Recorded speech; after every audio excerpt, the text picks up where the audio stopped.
Welcome everybody to week 2 of our February flare-up at Canada Wildfire, where we're focusing on health and wildland fire. So today I'm really happy to have Dr. Preston Cline from the Mission Critical Team Institute with us. He's going to be talking to us about more of the mental side and the decision-making side of wildfire, particularly for people in positions where they have to make high-stakes decisions and time-constrained situations. It's going to fit really nice after last week's webinar from CIFC, looking at incident commanders. I'm really excited to have Preston here. We've had him here once before, and so many great insights come from his talks.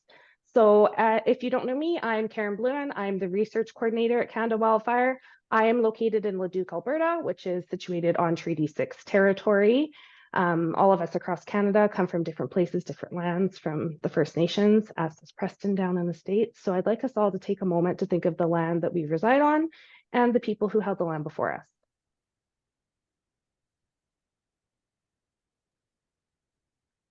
So today we're going to follow our typical format. Preston's going to do his presentation. Any questions that arise, please post them in the chat.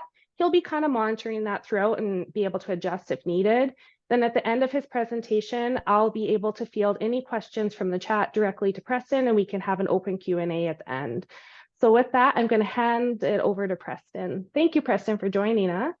Thank you, Karen. Thanks for having me. And thanks to all of you. I've been working with wildland fire here in the United States and a little bit in Australia for many years, starting back in 2007, when the U.S. Wildland fire groups at NAFRI, National Advanced Fire Research Institute, first started developing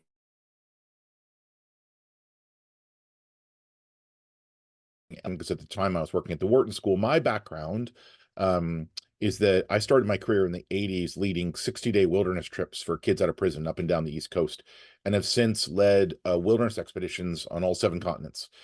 So been cold, wet, tired, and hungry in a lot of various places. Now I'm just old and broken. Not so bad. This matters because it was that research that made me start to wonder, or those experiences that made me start to wonder, why do some people make it and some people don't? In other words, how do people learn to navigate uncertainty? And that's been my research for the last 20 or 30 years. And what I really want to do is talk to you about some of the things that I'm seeing worldwide with the teams that I work with. So I work with international special operations teams, military special operations teams in the US, Canada. I just got back from Canada yesterday, in fact, UK, Australia, New Zealand. I also work with urban and wildland fire, including the FDNY and the US wildland fire, as I mentioned.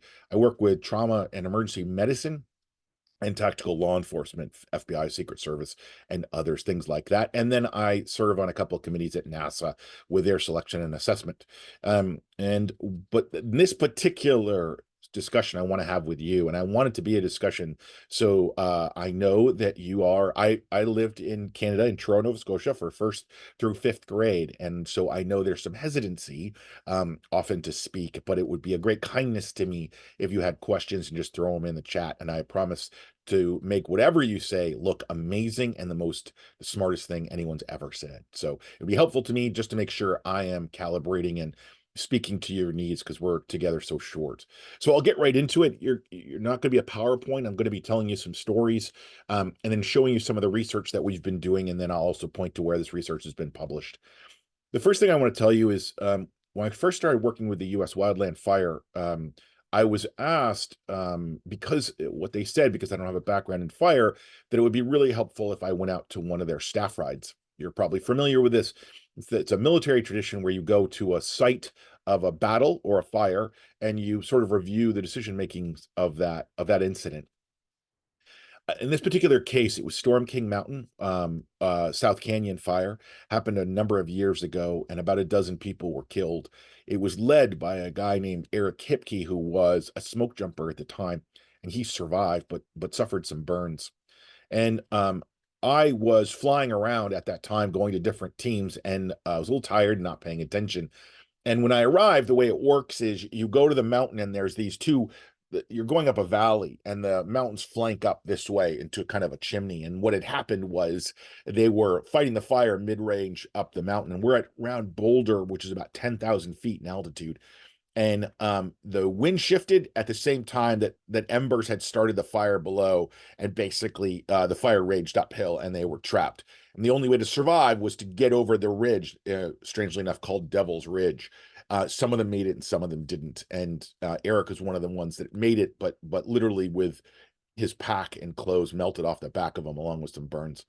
Um, so I'm telling you all of this because when I went out to the staff ride, I had shown up, hadn't slept, been traveling, get out of the vehicle, get into a car, and picked up by a guy named Eric. And I'm not smart enough to know that the Eric who's picking me up is Eric Hipke. He just is a tall Western Wyoming guy that also has like a surfer's accent. So I'm from the East, as you can tell. I like to speak fast. And Eric speaks in sentences that have long pauses. And it was driving me crazy. So the whole time, and he's a really amazingly good guy and everything else, but it was really funny because the whole time I'm like, Eric, I need you just to finish this statement. Come on, you're killing me, or just wrap this up. So we spend the day together. And the way it works is there was about 100 of hotshot crews and a couple of smoke jumpers.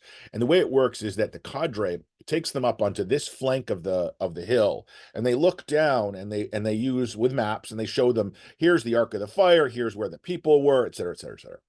And then we walk down to the bottom where the teams would have walked up from the road. And each of the teams is broken into like a platoon, whatever your team size is, and they're given a 3x5 card, and they're handed the card, and they said, at this time on that day, this is the information they had, and do you as a team vote to keep going? Now let's remember the hotshot crews, and I don't know how old all of you are, but the hotshot crews were 18, 19, 20s. They're college age kids, men and women from all over the world, all over the country, I should say. And so, of course, the answer is, yeah, we're going to keep going, because that's what I would have done at that age. Oh, of course, we're going to keep going. We're firefighters. Of course, there's a fire. We got to go fight it. Yeah, there's some data, whatever. So this happens throughout the day. Now, remember, we're going uphill. They're carrying about 60 pounds of gear and water and everything else to simulate what it was like on that day. And they get to this clearing, and the cadre put us in this big circle. And they say, okay, here's the deal. You made all the decisions we made that day, right? You got yourself here. And now, to take you to the second part, we're going to introduce a guy named Eric Hipke. And Eric, this guy standing next to me that I've been giving a hard time all day to, the pin drops in my head, and I'm like, uh-oh. And Eric starts walking out to the center of the group, and as he's doing, he's rolling up his sleeves. And as he's rolling up his sleeves, you can see that his arms are covered in scars from that day, where he lost 14 or something like that members of his team that day. He survived, but suffered injuries. And comes to the center of the circle, and he says, look, you guys, no big deal. I'm not going to lecture you. We made the same decisions you made, but because you made these decisions, you're now in a circumstance that you've got to get up to that ridge up there in about 6 minutes. And he reaches into his pocket, and he pulls out a stopwatch and holds it up high. And he looks up at the hill, and on the ridge, a guy steps up into the ridge so everybody can see him, and he holds up a stopwatch. Both he and Eric are holding up stopwatches. And Eric says, and if you don't make it there in 6 minutes, you die. And goes, click, go. Well, you can imagine at first, everyone's in kind of shock. They thought they were having this lovely little day. They didn't realize there would be a simulation. So all of a sudden but they're also kids, right? They're 19, 20. No offense if you're that age. I'm older, so I can call you kids. And they're laughing, and they're like, good. And all the instructors are like, go, go, go. And they're not really taking it seriously. And it's altitude. You're at 10,000 feet, and you're trying to move fast uphill with gear, 60 pounds of gear. And they're going through scrub, about chest deep scrub. And they're going up the switchbacks, and they come across, and people are laughing, but they're also starting to get smoked out, meaning like not smoked out, but like tired because of the altitude. They're starting to get really, really, really tired. And so they're slowing down, and then they turn the first turn on the switchback, and there's a white cross where the first person died, that marks where the first person died. And all of a sudden, it stops being a training. All of a sudden, it's real. All of a sudden, they realize, oh, I'm not running fast enough. I would have died. And so it gets real. So people start grabbing each other. People start throwing off gear. People are throwing up. Some people are crying, and they're smoking up. And only about, 10% of the team makes it over the ridge. And the rest of them come up just dejected and sad and upset and mad and frustrated. And they get to the top of the hill, and Eric's right behind them. And there's a bunch of cadre waiting to receive them, as well as some of the survivors of that fire that day.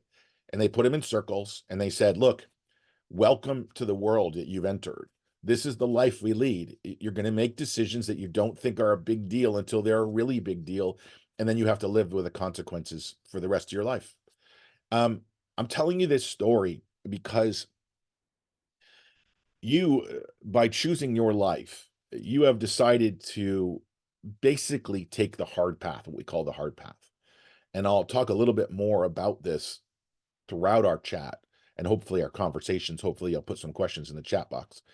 But what that means is that the local post office person or your accountant or somebody who is an administrator at a college wouldn't necessarily understand what I'm talking about because they haven't chosen that life. They've chosen what we call the ordinary life. You've chosen the extraordinary life. And because of that, there are sort of different rules for how you manage your stress, how you manage your identity, how you manage yourself, how you manage your friends, and how you manage conversations to deal with all of that. And I'm going to give you some examples, and I'm going to give you some tools and techniques for thinking about it. But a lot of it is about you trying to decide who are you and what are you and what are you doing and what are reasonable expectations to have going into your what is no longer a fire season but a fire year, right? In a situation that's highly kinetic, right? It's moving fast, bigger fires, moving fast. The overall age of the people you're working with is younger than it was 5 or 10 years ago. And the fires are getting closer to urban settings. So you're dealing with more wilderness urban interfaces. And these bring up some complexities that weren't really conceived of when the original wildland fire systems were created. The original wildland fire systems were created for remote wilderness where you were trying to manage a natural disaster, not control it. And now you're in a situation where you are expected to control something that is not easily controlled by people that don't really understand it. And so part of what I'm telling you today is you have to navigate sort of two worlds. There's the world in which those young people who are running those up those hills thought they were in until they saw the first cross. And then suddenly they were aware of the other world that they have to navigate and work in. I'm going to give you another metaphor to help you sort of think about this. And think about the fact that oftentimes we think about good actors or bad actors, good people, bad people. It's usually not that simple. I wish it was, but it's usually not. Most people are actually good people. Like the majority of people are actually good people. Everyone I encounter is amazing. Are there some bad actors and bad people out there? Sure, there are.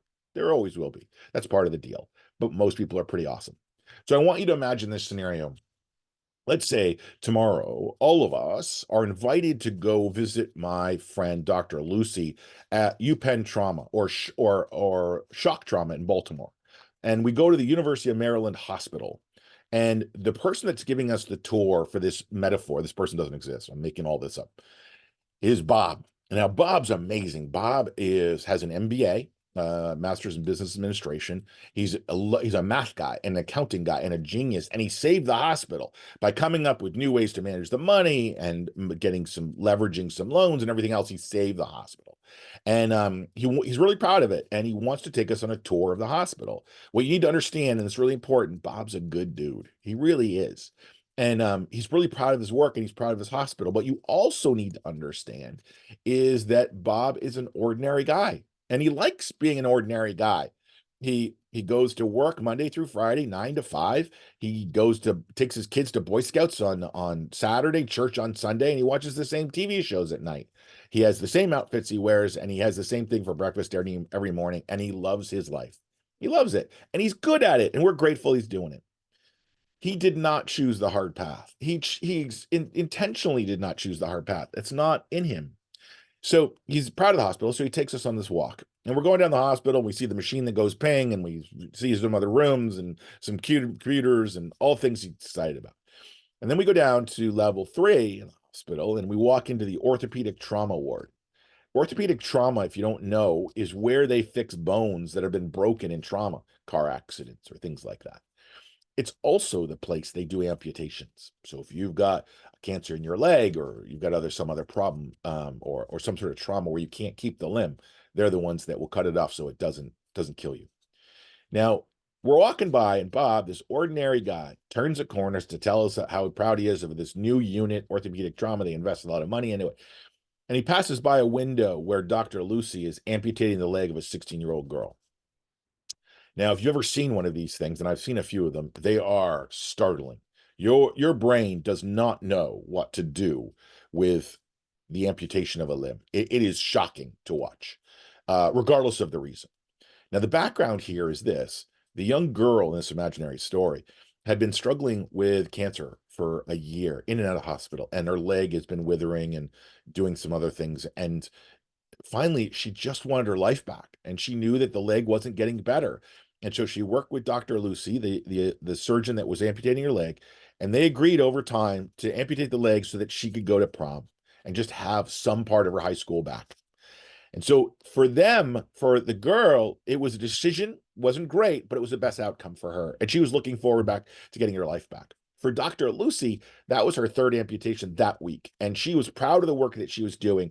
It was a really good medical procedure. It was going to make the girl very healthy. They were going to get rid of the disease. Everything was good. And that's not the thing that's stressing out Dr. Lucy. What's stressing out Dr. Lucy is she doesn't have enough time to process her life, to take care of things, to learn, to keep up with medicine. Now, we're going to pause here because here's the problem. Bob is the president of that hospital. Bob lives in the ordinary world. Dr. Lucy lives in what we call the extraordinary world, right? Where life and death and consequence and urgency and hard decisions need to get made, that you don't have any do-overs.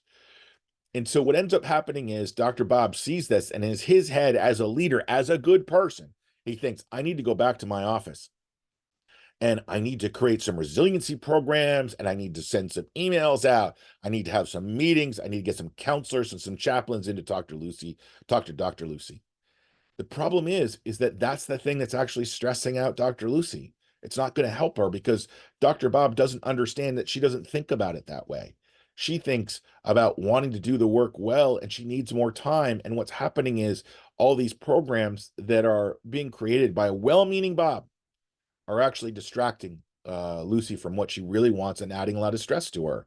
What she really needs is a closer bathroom and a coffee pot in her lounge. That's what she needs. So what we found after years and years of trying to figure this out, we used to think, all right, well, what we'll do is we'll make Dr. Lucy an MBA so that she can better talk to Bob. Or we'll take Bob and we'll expose him to a bunch of surgery so he understands. Here's the problem. Dr. Bob won't. He'll be traumatized every single time because he didn't choose the hard life. And Dr. Lucy's already really busy. She doesn't have time to go get her MBA. So what we need is somebody who can speak both languages, who lives in both worlds. We need a 30-year-old nurse who goes back and gets his or her MBA and is able to translate to Dr. Bob and say, sir, we understand your good-hearted desire to help these folks. It's not what they need. What they need is a coffee pot and a closer bathroom. That's what they need. And to help Bob understand that the way he can help people is to collaborate with him. Why am I telling you all of this? Why am I telling you this metaphor? I'm telling you this metaphor is because some of the mental health stressors that you're going to feel in your life is the fact that you're constantly going between two worlds. You're going between the ordinary world and the extraordinary world. And this really matters because if you don't set your expectations, your personal expectations, to understand that there's a difference between those two things, you're going to end up frustrating yourself and frustrating the people in the other world. And so the first sort of thing you have to understand is what I said before is the first thing you have to come to terms with is you chose the hard path, which means that you're going to have to be cold, wet, tired, and hungry sometimes. You're going to have to deal with sorrow and loss sometimes. You're going to have to deal with difficult situations under adverse conditions sometimes. And you can't think about that the way that Bob thinks about it. You have to think about it based on the choices that you've made to get yourself there. This is not, by the way, me saying, oh, this is what you signed up for, suck it up. That's not what I'm saying at all. What I'm saying is that in order for you to know the difference between a sprained wrist and a broken arm, you've got to understand in what context you're talking about it, right? because I will treat a fifth grader with a sore arm different than I'll treat you with a sore arm. A fifth grader, I'm going to actually err on the side of caution, probably take her to the hospital. With you, I'm going to say, tell me about range of movement. Tell me about point tenderness. Tell me about, have you lost mobility? And I want to know some other things before we react. Now, this is a metaphor, not just for your arm, but for your soul, for your mind, for your heart, for saying, how do we evaluate what is trauma? How do we evaluate what is hurt? There is a book called Man's Search for Meaning by a guy named Viktor Frankl. And in it, he is a survivor of the Holocaust. And afterwards, he wrote that I had a choice to make. I could let that experience define me as a person who survived the worst thing that ever happened in human history. Or I could take that experience and allow it to be the fertilizer for my wisdom, to actually take those experiences and help build who I am so I can help the next generation. Whenever you have an experience on the hard path, you have to understand that you can't presume trauma. You have to say first, man, I've just had a really extreme experience. Now, how can I make meaning of that experience? And the only way you can do it is by the people around you that have lived that experience, for you to have those conversations, to tell those stories, right? And if they're lingering, if they are keeping you up at night, if you're not sleeping, if you're having trouble, that's when it's not a sprained arm, it's a broken arm. That's when you got to go talk to a doc, just like you would, or a chaplain, so a trained professional, mental health professional. And you're not doing it because you're broken. You're not doing it because you're a victim. You're doing it because clearly you've just had an experience where it's greater than your existing coping mechanisms. So what you need is new tools. That's all. You're not broken. You're not like suddenly this fractured crazy person. Basically, what's happened is you've encountered an experience that you're having trouble making meaning of. And so you need to go find someone to help you make meaning of it. Because the worst thing that can happen to you, and I'm saying this to you now because I want you to pay attention to it moving forward. If you say the following expression, or you hear the following expression, take it very seriously. I don't understand. If you are saying, or you're hearing one of your teammates saying, I don't understand. I don't understand why they did that. I don't understand why we did that. I don't understand why that happened. That will hurt you. The inability to make meaning of an experience, especially the extreme experiences that you will have on the hard path, that will hurt you. You've got to find a way to sort of make meaning of that. I just noticed in the chat a question about after action reviews, and it's really interesting because in a minute, I'm going to actually talk about some of the research we recently did on AARs. Before we do that, though, I want to give you some context. I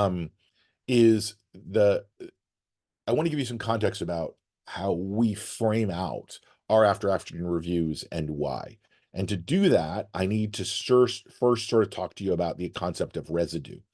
And I don't know if you're familiar with it, but if you're not and you're interested in it, all you have to do is type in MCTI residue and the article will come right up. We also have a Teamcast where we recorded a podcast called the MCTI Teamcast about residue. So if you're interested in knowing more, and then right after that, I'll talk about after action reviews.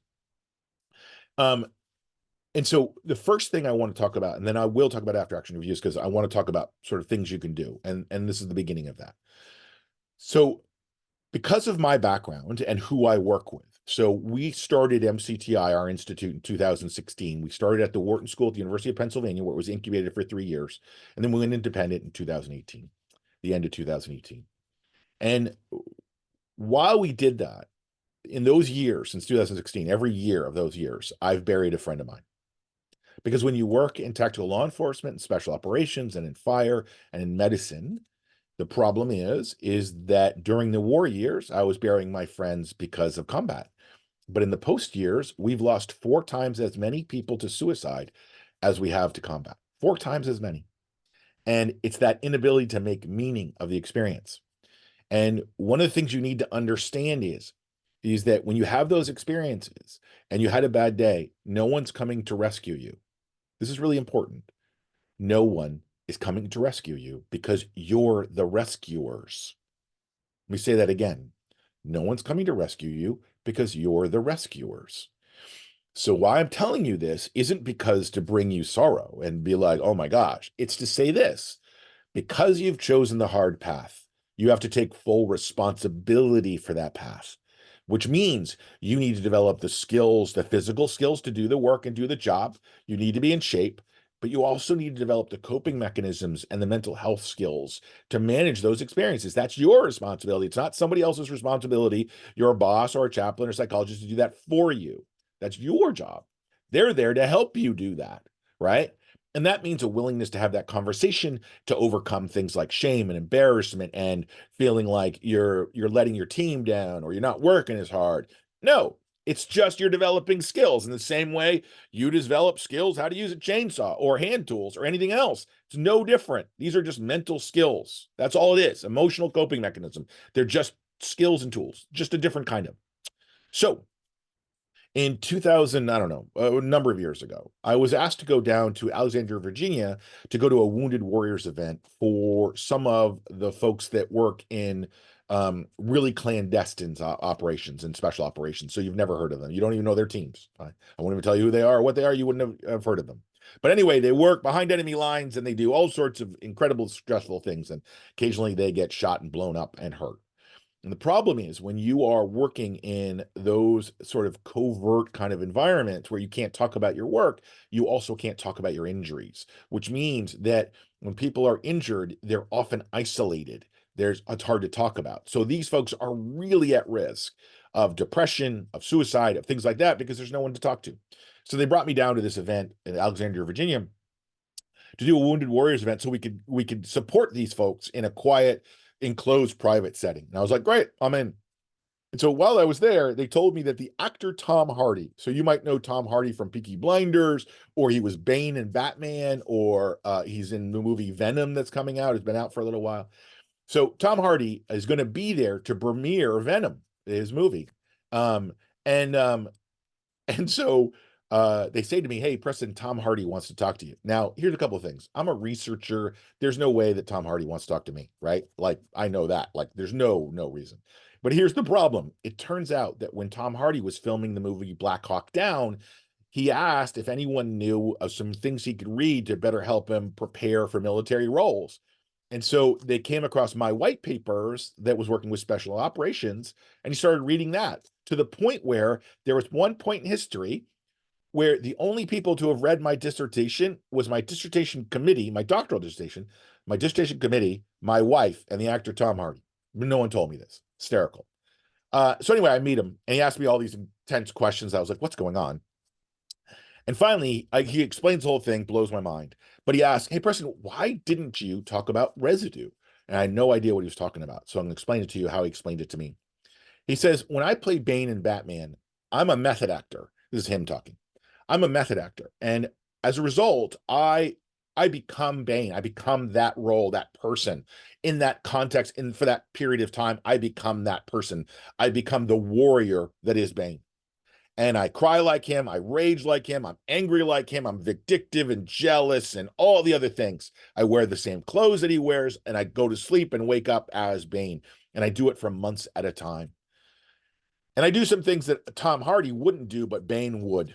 And that creates this residue within me of this character of Bane. And at the end of shooting, I've got to get rid of all that residue so I can play the next part without sounding like Bane. Imagine Abraham Lincoln, right? Forest guards. No one would believe that, right? He has to be Abraham Lincoln now. And as he's telling me this story and all the fatalities that I've seen, I realized, and the experiences I've had around the world, I was like, oh, I know exactly what you're talking about. I know what you're talking about with this residue of these experiences and these sorrows. And he was like, whoa, Preston, residue isn't always just bad. It's also the compliment that you get when you don't know what to do with it, the award you get when you don't know how to take the award, or the girl or boy who actually likes you and you're like, what? You like me?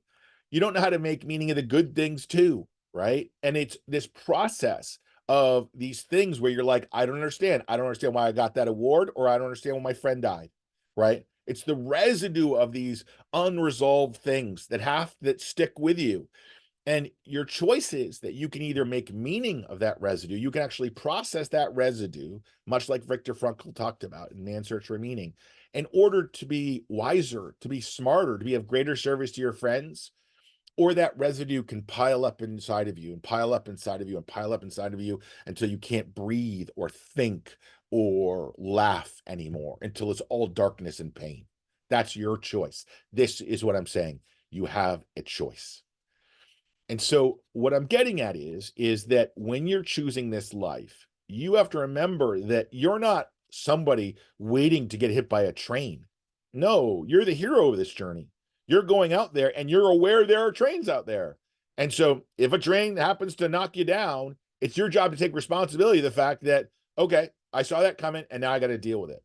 There's an expression as a wilderness guide, you probably have this expression, which is there's no such thing as inappropriate weather, only inappropriate clothing. That's what I'm talking about. You don't whine because it's raining. That's part of the deal. It's raining. Part of the deal of the hard path is that is taking responsibility for that. Okay.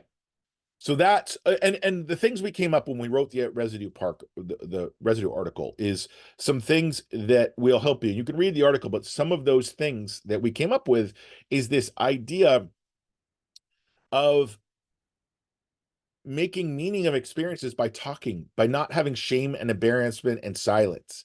And there are going to be, and I bet you if I look at if I glance over at the chat box, probably people are going to be asking me about the fact that our institutions don't necessarily want to have these conversations. Yeah, that's true.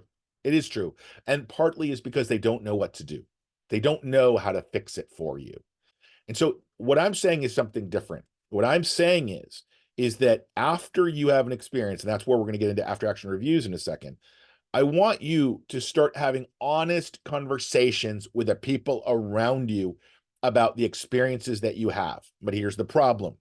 If you're a young man or a young woman who's entering the teams, the last thing you want to do is demonstrate vulnerability or weakness because you don't want to not get chosen for the next thing. You don't want to be protected or not taken seriously or be treated like an equal.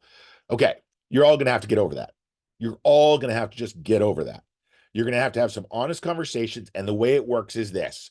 Something just happened. You just survived a near miss, or something bad happened, or you lost a truck, or whatever the thing is, or somebody got hurt.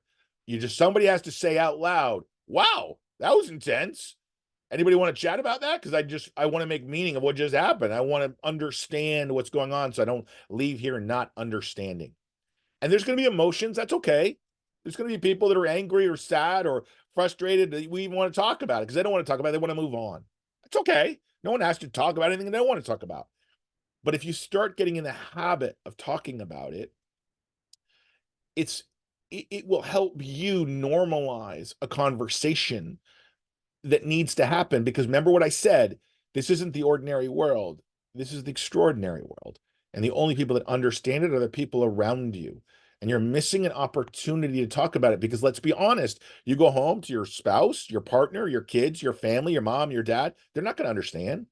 They're not going to understand what it's like to be cold, wet, tired, hungry in the mountains while fighting an enormous fire and having a bad day. How could they possibly relate to that?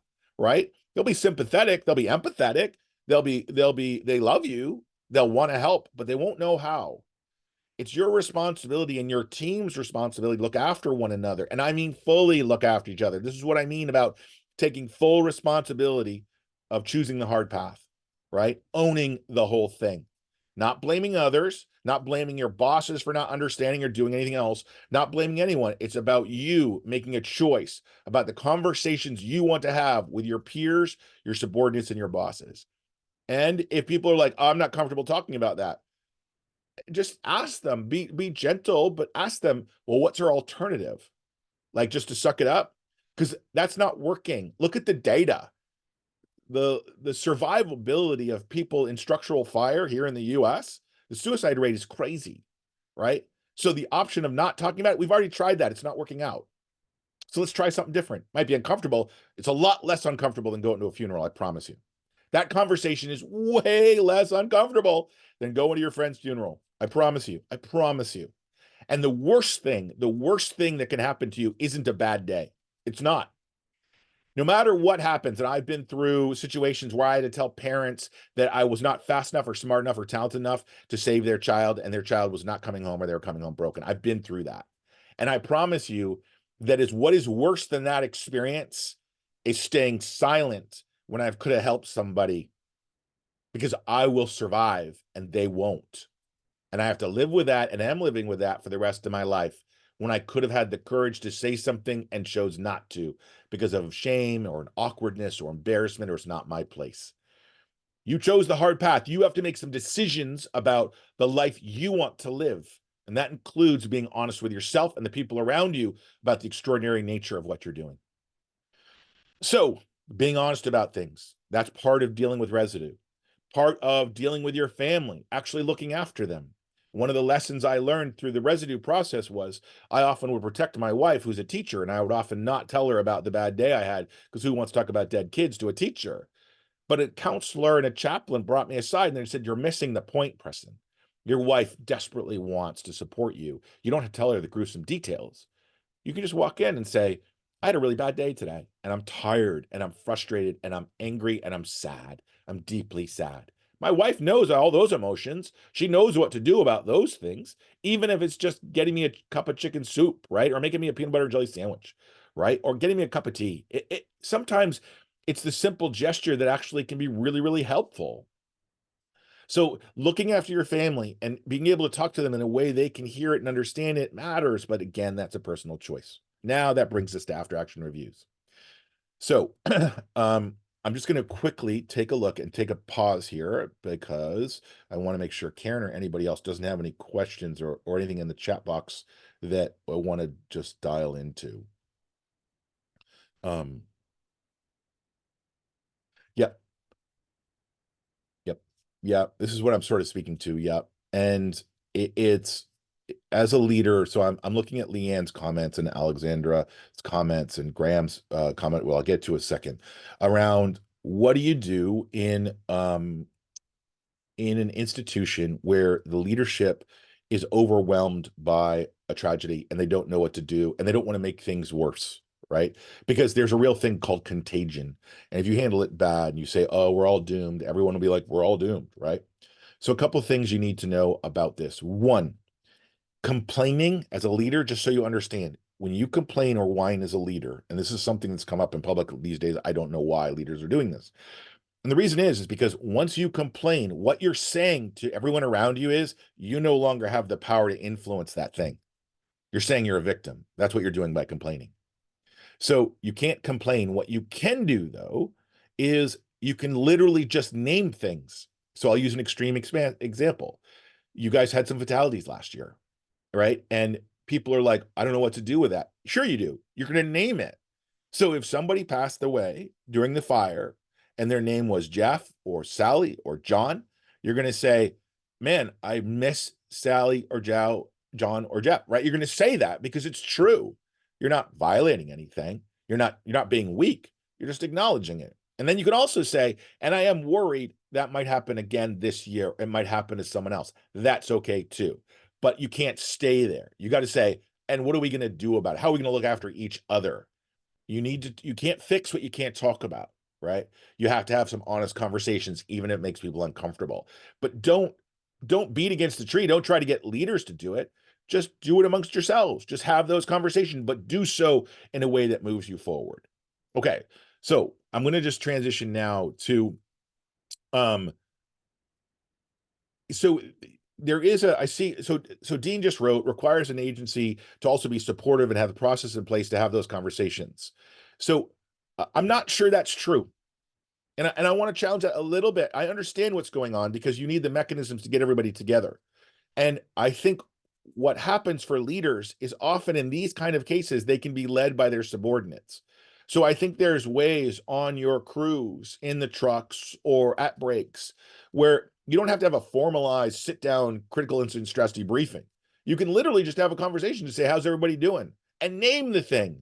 Wow, this bad thing just happened. Man, that's a lot. That's a lot for all of us, right? Like, where's everybody at with that? Just having these informal conversations. And the reason is because it'll allow you as a leader or a peer to see anyone who's not making meaning of it, who doesn't understand, who can't get their head wrapped around it. And that's where you can either talk to them directly or talk to somebody who's in mental health, say, and I'm a little worried about John or Sally. I am. I was anyone that can talk to them, or go to John and Sally and say, is there anyone I could introduce you to talk? Just again, not because you're broken, but because I think you need some tools to help me make meaning of this event so that you can move forward.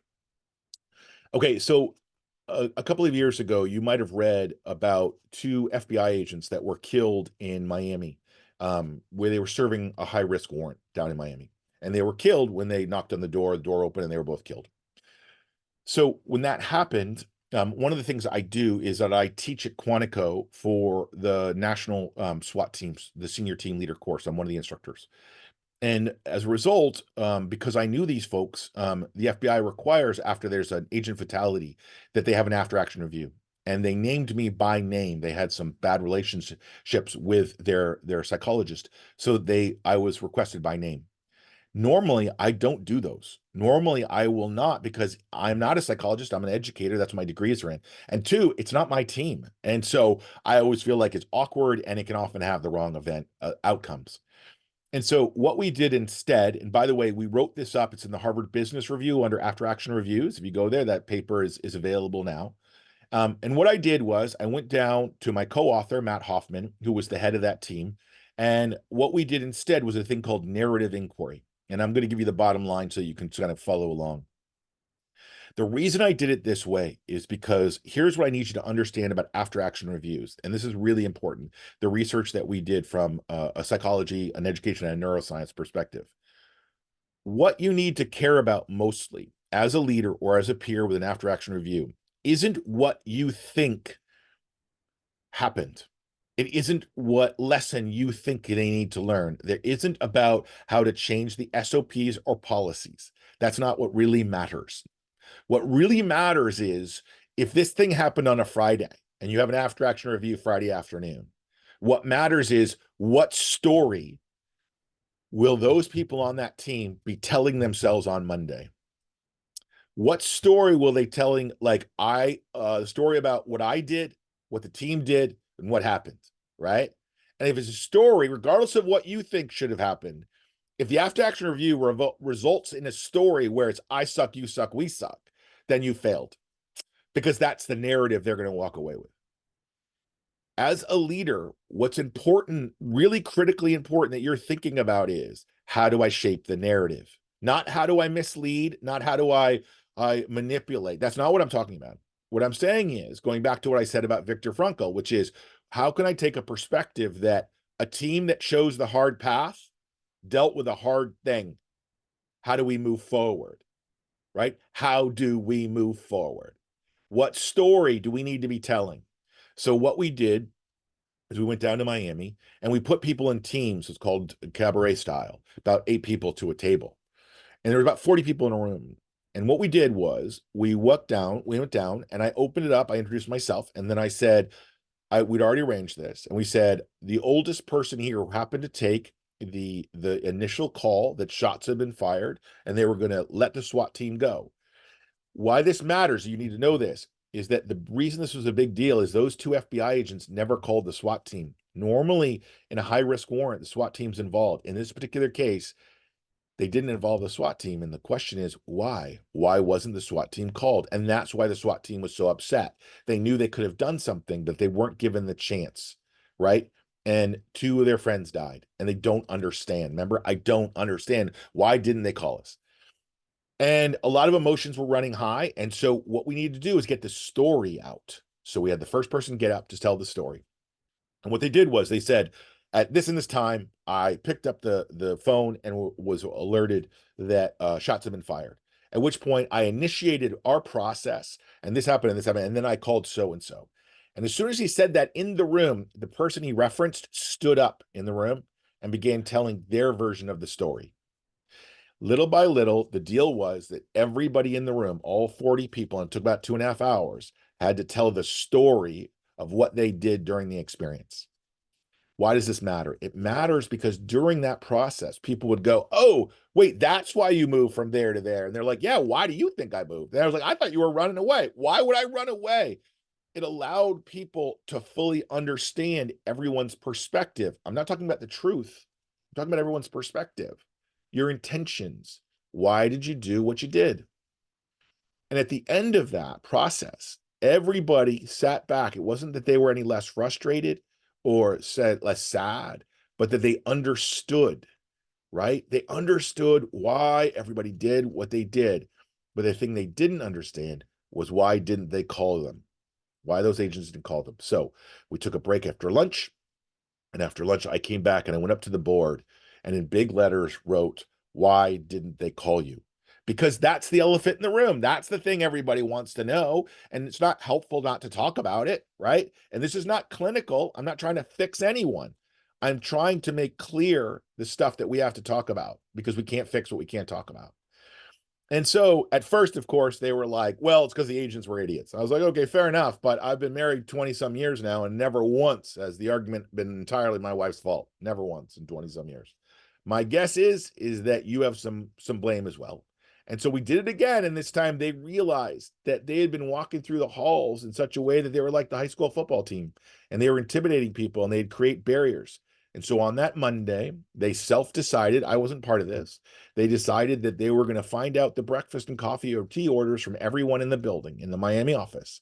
And every single SWAT officer, SWAT agent, excuse me, everybody on the SWAT team was going to dress not in a tactical gear, but in a suit and tie like the agents do. And they were going to deliver coffee and food to that person and say that they were sad to see that someone had passed away in their organization. And in doing that, they helped change not just their office, but it went viral to the FBI worldwide, nationwide. Why am I telling you this story? I'm telling you this story because sometimes in our rush to make meaning, we want an answer. We want to know, why did this happen? What I really want to encourage you each to do, both as leaders and peer, is first, before you get to the why, just get everybody's story, right? Because what you want is you want on Monday, not the story of I suck, we suck, you suck, but you want the story of a team that chose the hard path, encountered a hard thing, and now has a strategy to move forward. They can make meaning and learn from it so that suffering is not wasted, right? Because on the hard path, suffering is a privilege. It's what teaches you things, but you don't ever want to waste suffering. And being silent about it is a waste of a lesson. It's a waste of something that person could have taught you, right? Too often we want to go to, well, this never would have happened if that thing would happen. That's never true. I mean, maybe, but it's rarely ever true. Not in complex environments that you work in. There's like 50 different things, and also God gets a vote and fire gets a vote. You don't get to control that. It's the nature of the job. But we're angry, and anger is a realistic emotion. But part of that is because we don't understand. And so what I'm encouraging you to do, and this is what the sort of the major thing I want to sort of say to you about these things is, first, seek to understand. First, seek to tell the story, everybody's story. So um here's what I'm sensing, and I'm sensing this in the chat. I am sensing that there is from these chats that there are some feelings in your organization that the organization did not do enough to make meaning of some of the losses that you suffered last year. That there wasn't enough support or guidance or structure in which to help everybody make meaning. In big organizations, bureaucracies, right? Remember that there is no such thing. Where I used to, my boss at the Wharton School, University of Pennsylvania, would say, and I was like, man, I'm so mad at Penn right now. That's called what we call University of Pennsylvania. And my boss looks at me and goes, who's Penn? I was like, what do you mean? He's like, there is no Penn, Preston. You can be mad at Penn, but it doesn't make any sense. Penn's just made up of a group of individuals doing the best they can with the time and the structures they have, right? And so if you're feeling angry and frustrated because things aren't happening, it's often because those folks don't know what to do. And by the way, last year was the first time in a generation that you had fatality at wildland fire, and you had a few. It's overwhelming for everyone. And so what I would say is lead with kindness, because they probably didn't know what to do, right? And by the way, there's a lot of Bobs in the world. Remember that story I was telling you? Who are trying to do the right thing based on their experience, but they don't know how to talk to you. And so what I'd like to do is to talk about not just the accountability of your bosses and everybody else, but what did you do individually to help have a conversation with your peers who understand what it is to choose the hard path, or to reach out to those people in authority who chose the hard path, right? And just ask, what is it that we can do from a place of humility and kindness rather than one of anger? And because the truth is that whether your anger is righteous or not, and I don't know, I'm not up there, I don't know, but I can tell you after 30 years of watching people go through loss that anger is a cancer. It'll destroy you. It really will. Whether you're justified or not, it will just destroy you. And so you have to find a way to move forward. You have to find a way to seek out and design the changes that you want to see. You have to take responsibility for the hard path. That's what I'll keep saying. So what some people might say, yeah, but Preston, there are some people that were bad actors. They did bad things. They weren't helpful. Yes. Yes. In any organization, anywhere in the world, you're going to get people that are either willfully or ignorantly going to do the wrong thing. Okay. So what are you going to do? What are your choices? Your choices are to be angry, frustrated, to sit at the pub and be like, oh, if it wasn't for those people, everything would be fine. Let me explain something. Even if we got rid of all those people, everything wouldn't be fine. Right? Because systems, big bureaucracies move at a certain pace, and you living in the hard path, in the extraordinary world, move at a different pace. This is what I mean. You cannot be a victim. You cannot allow yourself to think that your pain is due to somebody else's behavior. You have to take responsibility. And I know you're like, Preston, it's not fair. I don't have any control over those things. You have control over you. This is what I'm getting at. If you're going to choose the hard path in special operations or fire or medicine, right? Let's choose medicine, for example, okay? If you chose to be a nurse or a doctor, what that means is you're going to a place where people will die. Children will die. That's the deal. That is part of the job. Blaming other people because they weren't fast enough or smart enough or the systems are broken it doesn't move you forward. It's unsustainable, because the nature of that work is you're trying to prevent death, but you're not always going to be successful. You have to be honest about the context of the hard path, about the path and what it means, and help yourself and your friends make meaning of that.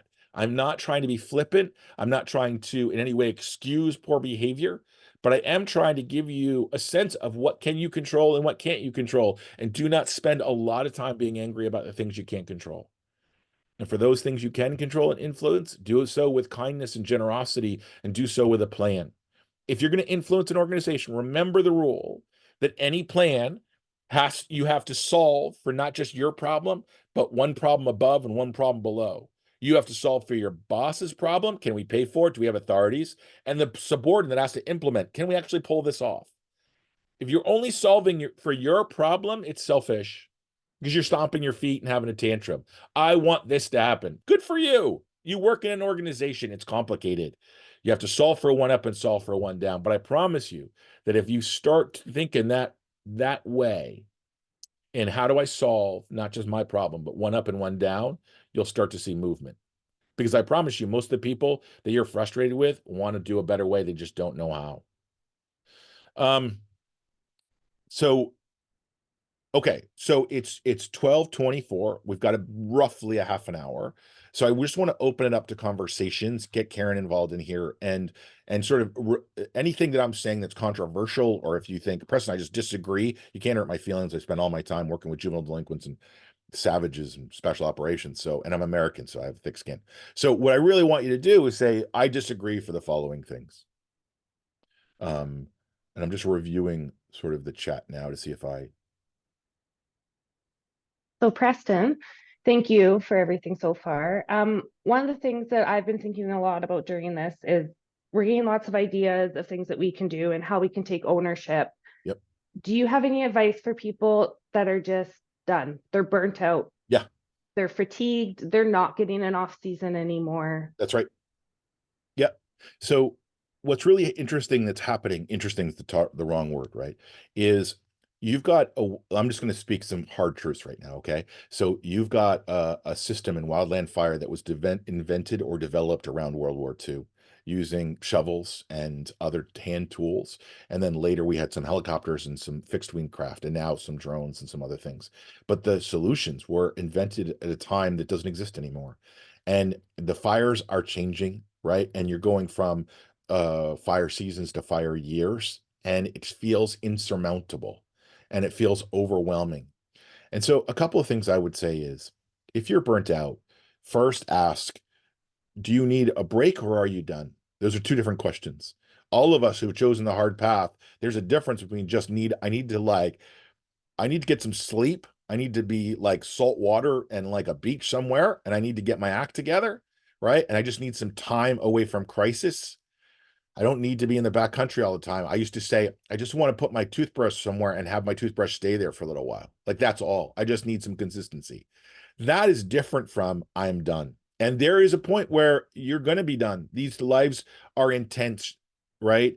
But here's what I want you to be really thoughtful about and careful about. I don't want you to leave because you're running from something.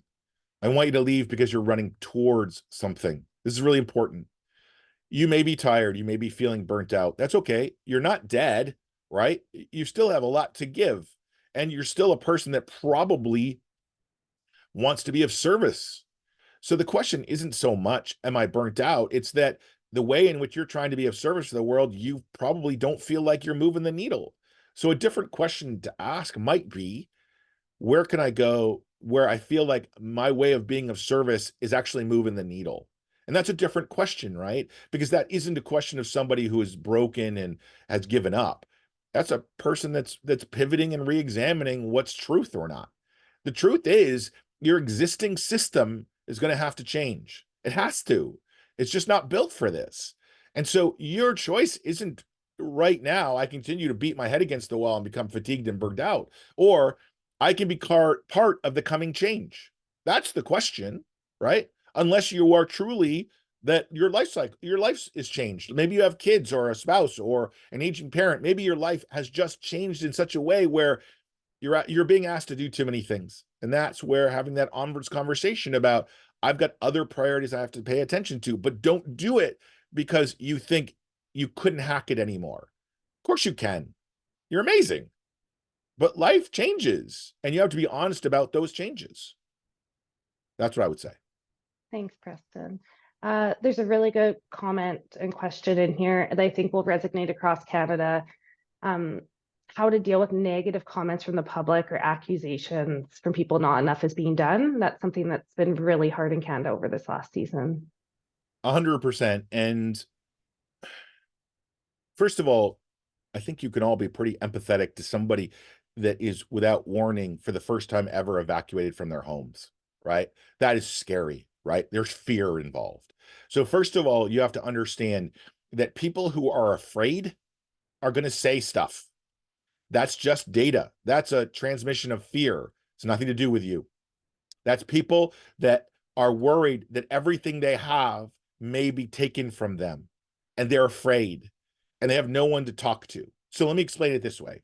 I'm going to tell you a story. So I'm working with juvenile delinquents. I'm out in an expedition, and there's this one kid. His name is Deshaun, and it was Deshaun's turn to do the dishes, right? But he was having a bad day because he's in the woods and there's mosquitoes and it's hot, and he's never been in the woods before. He grew up in the city. It's all just really hard, and he's scared and he's frustrated. He doesn't know what his future is going to be. And I'm like, hey, you got to do his dishes. And he loses his mind. He starts screaming at me, right? You're just angry and saying really terrible things to me. And I thought we were friends. Like, I thought we had been getting along. And at the end of it, I left with hurt feelings like, man, how could he say that? And all the boys, he goes back to the boys, and they huddle up and have a discussion. They're all glancing at me. And then all of them, all 12 of them, walk over to where I'm sitting against a tree, and they're like, we want to talk to you. And I'm like, what's up? And they're like, we're sort of disappointed in you. I'm like, wait, what? I was the one who just got yelled at. And they're like, no, you didn't get yelled at. The prison guard got yelled at. We're juvenile delinquents. You're our parole officer right now. There are sometimes we're going to talk to Preston, and there are sometimes we're going to need to yell at the prison guard, which is what you are sometimes, because we can't yell at each other. We're 16 or 17 years old. We're going to have bad days. We've got to yell at somebody, but it's not about you. You made it about you. And I was like, that sounds crazy, but I actually understand what you're saying to me. Sometimes the Canadian public, because they're afraid, will scream at somebody they see in power but they're not screaming at you. They're screaming at you as a representative of the Canadian government that's trying to help, but doesn't have all the tools necessary to fight a natural disaster, which is what big fire is. So what my recommendation to you is treat it as data, not feedback. It's data from scared and upset people. And you're probably doing a great kindness to them to be the person that's willing to receive that information, because they have to give it to somebody. And all they want for the most part is to be heard, for one time to be heard when they're so scared. And that's a great kindness. Just don't take it on and let it go. That's my advice. Thank you, Preston. There was another question asked about recovery and mental health are an area that this person thinks about a lot, and they feel that their agencies and companies often struggle with it. Oh, yeah. So this person just asked similar questions to what you've been talking about with staff members yesterday and to management, and the response they received was to review protocols. Yeah. So you've talking about the elephant in the room. How could Yeah. this person kind of bring this up again? So this is really hard, right? And what I would say is, first of all, there's two models you have to be aware of. There's what's called a strength-based model and a pathological model. Most psychologists, psychiatrists, folks like that are trained in a medical model, which is to say they look at you, you come to them and they're like, can I talk to you? The way they look at you is, oh, you're broken and I need to fix you. So I need to talk to you, or I need to give you meds, or I need to do something that fixes you. A strength-based model, so chaplains and some psychologists and others are basically saying, you're not broken. You've just experienced a really hard thing and need some tools to help make meaning of that thing. Sometimes what's happening when people are pushing back on you is they're approaching you as a pathological model. Oh, you're not broken yet. We don't need to fix you. Come back to us when you actually broken your arm. And they don't really understand how to do anything else. The other problem is they don't know anything. They don't know what to do. They're frustrated too. And so all they can say to you is, because they come from an old school mentality, which is just go home, have a shot of whiskey, get into a bar fight, you'll be fine. You'll blow off some steam, because that's the way it was done for 100 years or 1,000 years.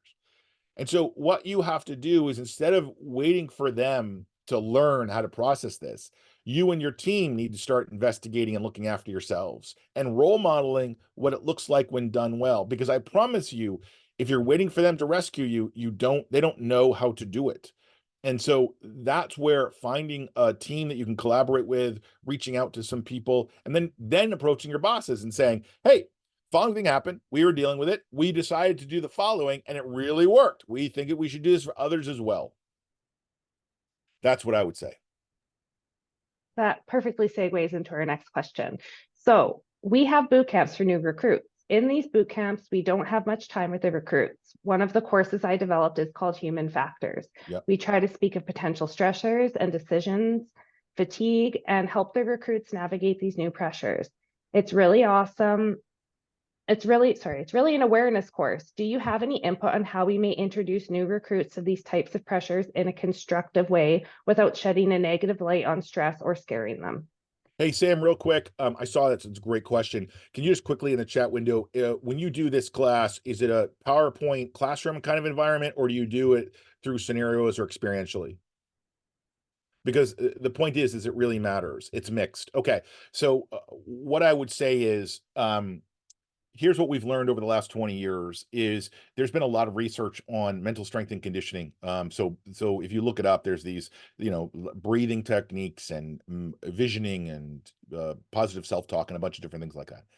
The problem is that if you teach it to someone theoretically, which is to say, here's a paper, here's PowerPoint, here's a lecture, now go apply it, it doesn't make it from their head to their hands, so to speak. And so what you really need to do is put them in experiential simulations that does it, and then debrief it with the theory. So it needs to be heavily involved in their lived experience that they'll remember it. And if you can throw in a story, because people remember stories, that will also help. So what I would say is, I know you're based on your earlier one, you're like, that's great, Preston. We don't have a lot of time. I would say this, that's going to change necessarily. I think there's going to be a lot of the ways that we're teaching boot camps historically given the realities that are coming now, are going to start to go under review. And I think that we're going to need to do more things in order to help people make meaning of the experiences they're going to go in, and give them some tools, including the one you're talking about. But I think we have to do so in an experiential manner. That's my answer. Thank you. There's a question about moral injury. Yep. Specifically, what do you do when the organization that you're tied to continues to sustain the conditions that lead to the moral injury? Yeah. Where could opportunities be for resolution? Yeah. So let me explain moral injury to everybody, okay? So moral injury is when you're forced to do something that violates your own code of ethics, your own value system. An example might be overseas in Afghanistan. There's a lot of human trafficking that goes on. And so if you're a special operations soldier that has to protect somebody that you know is also selling children, that can result in moral injury. Moral injury comes from when you're put in a situation where your values conflict with the values of the organization at such point where you have to make decisions causing yourself to do something you otherwise wouldn't have done. And that's where the concept of moral injury comes from. So there's no actual easy answer to this. And what I would say is that you can't fix what you can't talk about. And so I think in those situations where let's be generous to everybody involved, okay? So you've got an agency, whatever agency it is, that's dealing with Canadian wildland fires. They're budgeted a certain way, they're staffed a certain way. And let's assume every single person in that organization is a good person. Let's start there, okay? So just appreciate they're all value with positive intent. And then they're given a problem, which is fast moving big fires, right? Like what's probably going to happen this coming season with all the drought in middle of Canada. And they're given a problem that's actually too big for them to resolve given the current structure that they've been given. But they can't not do anything. They still have to do something. And so what ends up happening is the middle managers and the crews get stuck in between. They get stuck in a situation where there's no good decisions, but something has to get done. And then you are forced to decide what you're going to do. Remember that you are not a victim, that you have choices. And there are some ways in which you have to say, what's the greater good? How am I going to make meaning of this? And if it's such a conflict where you're realizing there's great harm that will come from this, then you have to make a personal decision of whether or not you're going to choose to do it. You're not in prison. You haven't been forced into a work group, right? You have some choices. And do I like saying that? No, because we desperately need you to do your job. But at the same time, I don't want to have you do your job and then later go to your funeral, to be perfectly frank. And so I want to find a way to do both. And the problem is these are all emergent, right? This is the second year. Last year was the first year that Canada even really became aware of this issue. And it takes a while for large organizations and communities to come to terms with the reality of what's going on. And that's part of it. You're in the generation that's going to have to help Canada make meaning of these events. And that means having these conversations and talking about these things. You're part of a generational change. History will record this. I'm not exaggerating. This is a change unlike anything we've seen in the last 100 years, last 1,000 years. Yeah. I'm sorry, I don't have a great answer to that question. Yeah, and I think it's that can be really hard because we're, drilled into chain of command, and stepping out of that chain of command can get you into trouble. It Yes. can be scary. Yep. I did it once, it didn't go over so well. Yeah. But yeah, I think that's all. We also have a responsibility though to not be negligent. Yeah. But I would also say that when you look at militaries, there is a difference between a peacetime army and a wartime army. And you guys are right now transitioning between a peacetime army and a wartime army. And so different decisions, different conversations, uncomfortable conversations are going to have to happen. And you're going to have to be a part of that. You'll have to make a decision whether or not you want to have that, even though you might get smacked down. So Preston, are you saying kind of obviously we've said this a bunch, situational dependent, perspectives, everything. Yep. Picking your time to bring that up. Is Oh it yeah. something that needs to be addressed in the wartime? Is it something that can wait for peace, I guess? It can't wait for peace, but you do have to pick your moment, right? You can't do it in the middle of a crisis. You got to try to anticipate what's going on. And if possible, give your leaders a heads up ahead of time. Hey, folks, I'm watching this trend happen. If you ask us to do the following, you're going to meet resistance. I want to talk about it now. I don't want to get to this place where all of a sudden you're saying, you got to do this. And we're saying we feel like that decision would lead to sorrow. Thank you. Oh, you got another one popped up. So what other resources would you recommend that we could research at the end of this presentation? So I'm going to chime in there too first. Sorry, yeah. Preston. What I will do is I'll gather together the resources that have been talked about, and I'll also ask Preston to send me any, and I will email out a list following the presentation. Yep. So I want to give sort of the brand new recruit, right? So the brand new recruit, here's what I would say to the brand new recruit is get good at the basics. I know that's a very cliche thing to say, but it really does matter. And I'll explain the neuroscience behind it. You want to be able to automate tasks so you can maximize your situational awareness. That's what that really is. So you want to get good at the basic stuff so it's automated so you're not thinking about it so that you can think about the stuff that you need to do. 2, look for work, right? Find yourself and be valuable. 3, think about your questions as much as you think about your answers. Ask good questions. Even if you're annoying, ask good questions, right? And then look after the people around you and seek joy, like constantly seek funny things. Just do that. Don't dwell on the whining and the complaining. It's not good for you. Look for humor. Look for not abusive humor. Look for humor that everyone shares in. Yeah. That's what I would say. What is the roles, or how can organizations change and adapt? So organizations need data to change. They just need data. They can't change because of somebody has a view or one person had one experience. Otherwise, you'd be all over the map, right? Imagine that if you're the head of an organization and every time one individual had a weird experience, you change the organization. It'd be chaos. So what you need is you all need to be in conversations where you can start helping those organizations get the data they need in order to make the changes that you see coming, because you're going to see them before they will. You'll see the needed changes before they will, and that's often very frustrating. But you need to help them understand what you're seeing consistently, not just your individual experience, so that they can make those decisions. Again, assume those people are probably good people. They don't know what they don't know, and they're managing a bunch of problems that you can't see. They're running an organization on behalf of a country, of which there are many opinions, many of which are not always helpful. So that's what I would say is just good data and supportive, and can't fix what you can't talk about. Thanks, Preston. Oh, great. Let's see if any other questions pop up here in the chat. Just something too that Preston and myself and others at Canada Wildfire have been talking about some potential opportunities to bring some focused training up to Canada, to the wildfire sphere.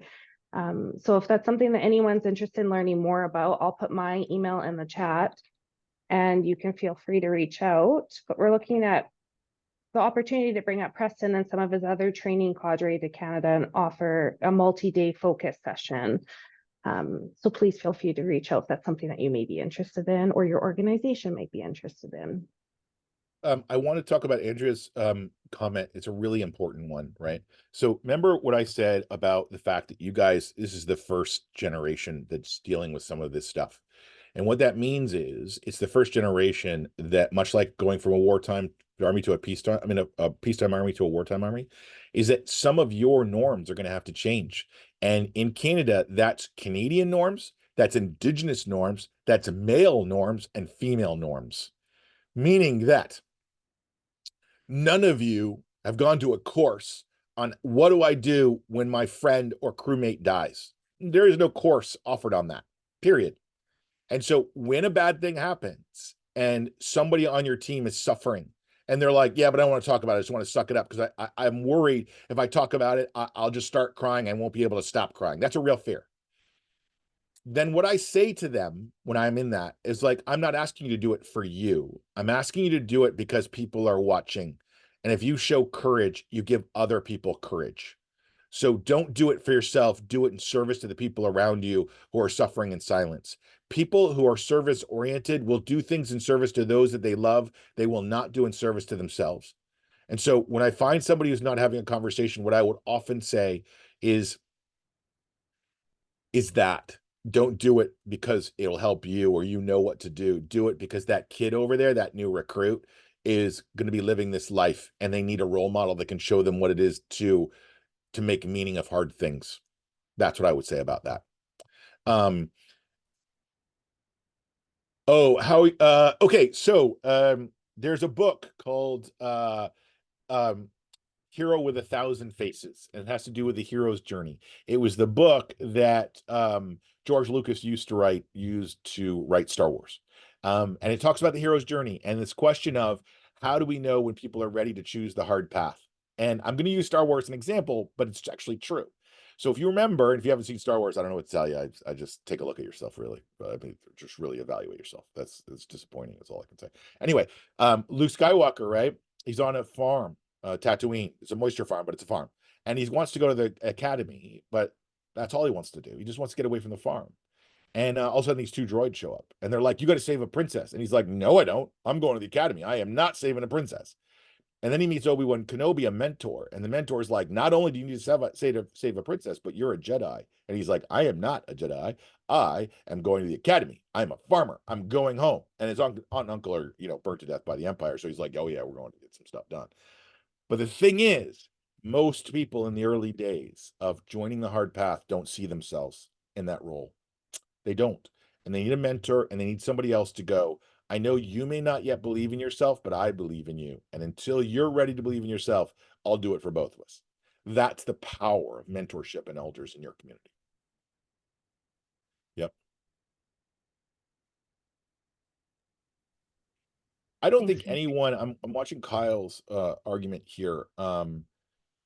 It's true. You're going from a fire season to a fire year to a profession. That's what's happening in the US here. And they no one really knows what to do with that conversation because remember 50 years ago people were living a very different life where the hard path wasn't as distinct as it is now, right? The difference between somebody joining your crew 50 years ago wasn't actually that much difference in their life.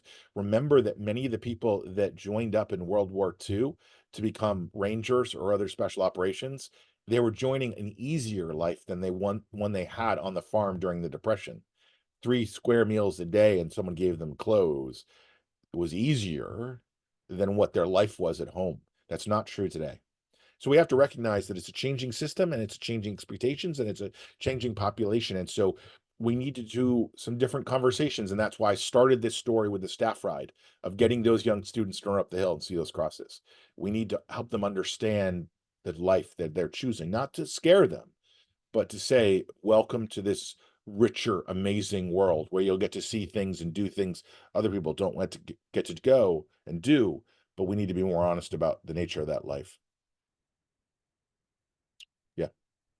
I think that talks to Kelsey's question as well of how do we make sure they're ready? And what I'm hearing from you is we can't make sure they're ready, but we can try to help them make that determination. That's right. Be honest with them, but also talk about, look, here's the other thing people don't like, we have to acknowledge some of the best friends you'll ever have in your entire life you're meeting now and met on the cruise. Some of the funniest times you've ever had where you're like crying, laughing, have been on the cruise, right? Some of the people you've had the biggest crushes on or fallen the most in love with have been on the cruise, right? Some of the most extraordinary experiences where you saved Canada have been on the cruise. It's not just sorrow, right? It's some of the most amazing, extraordinary experiences. It's watching the sun come up and when you're dead tired, or watching the sun go down while you're still fighting fires because you're a badass. It's that stuff too. It's amazing, and we have to remind people of that too. Thanks, Preston. I guess I would have a question, and this is something you talked about last time that really resonated with me, was kind of having your own identity. Yeah. And I was wondering if you could talk about having your third thing. Yeah. And I was wondering if you could speak to that just a little bit while we have Sure. some time. So part of the residue research that we did is it turns out in special operations and other places, if you only have your job and your family, so in your job and your family, the truth is if you lose one, you're going to lose the other. So if you have a job and a family and you lose your family because you work too much, you're probably going to lose your job because you're going to get depressed and not do your job. If you lose your job and that's only your only identity is that being that person, that wildland fire, then you're probably going to lose your family because you'll be just a jerk and depressed. And so what we encourage everybody to do is get a third thing. And the third thing is it could be rugby, it could be ballroom dancing, it could be a whole bunch of different things. I'm sorry, those are my dogs in the background if you can hear them. And it's just having an identity where the only thing that the people in that community care about is that you're a good third baseman on the softball team. That's it. And if you can do that, then all of a sudden you realize, oh yeah, I am not just a spouse or a parent or a wildland firefighter. I'm also on a team of people that like sports or like chess or whatever it is. And it really does matter. Yeah. Thanks, Preston. I'm going to give it another minute here to see if any other questions come through. I know you do have another very important meeting following this one. So if there are no more questions, I will let you go early. Roger that. Oh.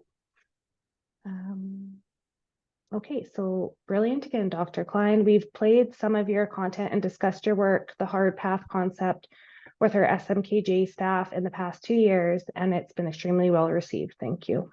I think as smoke jumpers, yeah. That SMKJ. Thank you. I learned something today. So I see thank yous coming in. So Dr. Cline, thank you so much for coming today and chatting with us. And I really hope we do get the opportunity to work more closely in the future. Yep. And bring some targeted training up to wildfire management in Canada.